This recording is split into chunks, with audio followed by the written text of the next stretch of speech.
So an internet troll named Captain Mabel is taking people for a ride, including actor James Woods and YouTube personality MechaRandom42, who I am a fan of, by the way.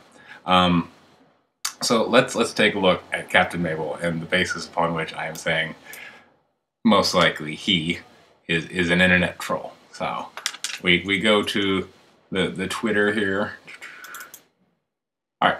First thing you notice, if you scroll all the way down to the bottom, is the first tweet this person made was on March the 1st. So this account is all of, what, 3 days old, and already has way more followers than I do on Twitter. But good job, internet trolling works. Let's see, but all right, and like I mean, like every line of this Twitter profile is like an absolute troll. Love this. Which Star Wars fans since 2017.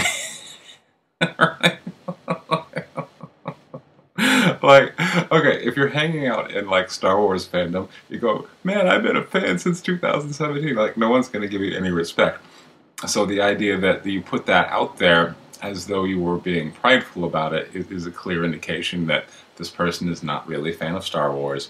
The Last Jedi is the best Star Wars movie, you know, so already this is obviously just like a fake papier-mâché straw man set up for just people to tilt at. But let's finish the profile here, because I think it's an absolute work of art. Brie Larson is a is a goddess. Ask me about my feminist agenda. We're covering all the bases here. So for those of you who don't know, one of the inciting incidents regarding the formation of Comicsgate, kind of the anti-social justice in comics counter-revolution, was a cover of Mockingbird, which featured Mockingbird wearing a t-shirt which said, "Ask me about my feminist agenda." And the tweet style, sorry, I can't read this with a straight face. Dear white men haters, you are not welcome at cinemas for Captain Marvel. This movie takes a stand against everything you represent. Don't pollute the audience with your toxicity. Alright, I stand in solidarity with every woman who has ever faced abuse. And then we have the gif of Captain Marvel striding.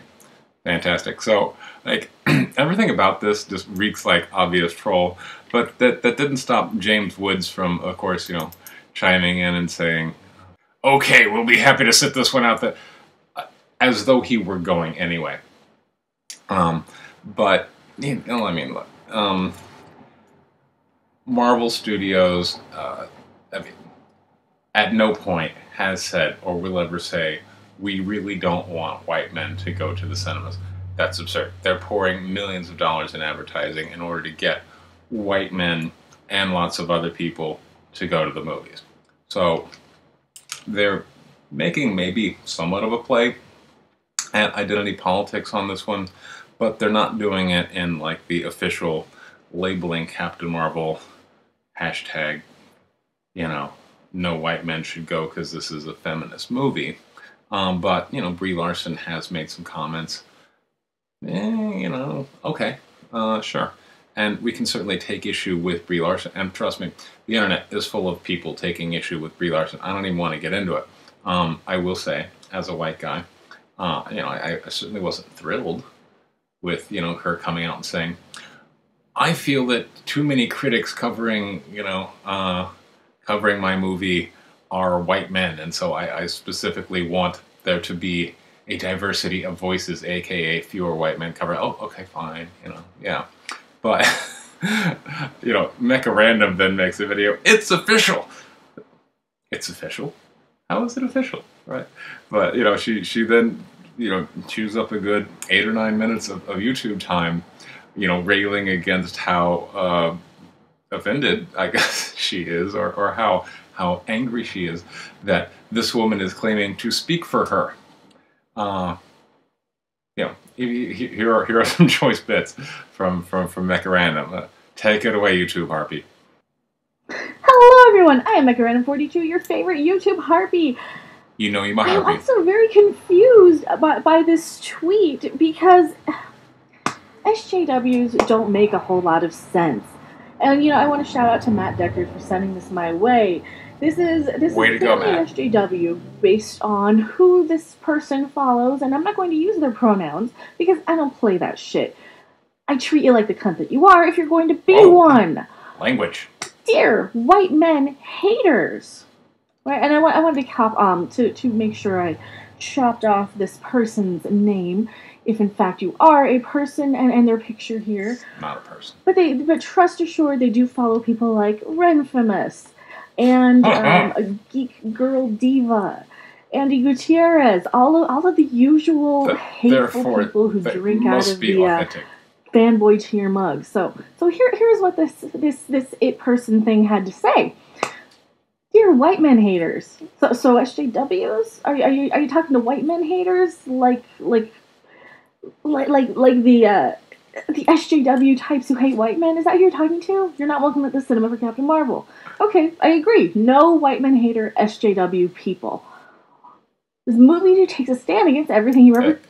She just goes on and chews up, like I said, a good 8 minutes of YouTube time just reacting to every single line and including how offended she was as a woman that this other woman was claiming to speak for her. But look, odds are this absolutely brilliant work of trolling was not done by a woman.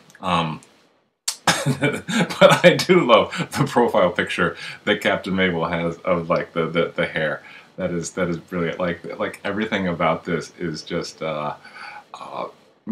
basically a red flag in front of the bull of any kind of conservative leaning media. So excellent work, Captain Mabel.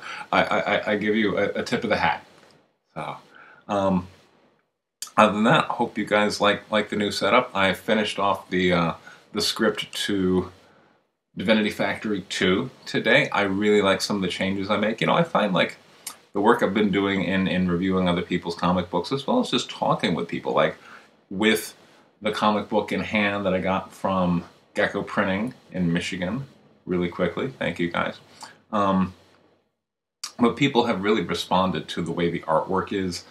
Just how big I went with the artwork, how many splash pages I did, and the 2-page spread. And so, in reading over the script I wrote for issue 2, I was like, you know what, I need to work in more splash pages, more 2-page spreads. So, and I found myself like rewriting scenes more graphically, because again, I'm more of a movie writer. So previously, my focus was on the screenplay and how I wanted to focus everything in terms of story and character and what the character was doing. But now I'm spending a lot more time mentally formatting how I actually started kind of drawing out like the boxes on the page for how I wanted everything to work. So I think issue 2 is really going to pop. I think people are going to love it, and people are already loving issue 1. It's been called flawless. And one of the things I'm finding is that you ship a lot of stuff. You get some issues where people are damaged, and some people get in my face. They act like, because they feel I did not properly package it, that I went. It's like I went to their home and I ripped the print off the wall and I stepped on it. And they're like, "How dare you?" And I'm like, when people get in my face, first off, I gotta say, this is weird because previously I have sold stuff over the internet and I have had customer service issues, but it's never been somebody who is actually buying art of mine. And so these people are like, they're like, I love this so much, but how they want to kind of get upset with me, but at the same time they respect the work so much, so it puts us in this kind of weird standoff. And fortunately, I've been able to turn, I'll say, most of those situations around. So I'm really glad for the work and support of Divinity Factory 2. I got a Kickstarter up right now for White Lily #2 in sketch cover, so I'm going to put a link to that in the description. And other than that, subscribe, help me get over 100 subscribers so I can get a better channel URL, because right now my channel URL it's all going back to the X5. Anyway, all right, take care everyone, bye.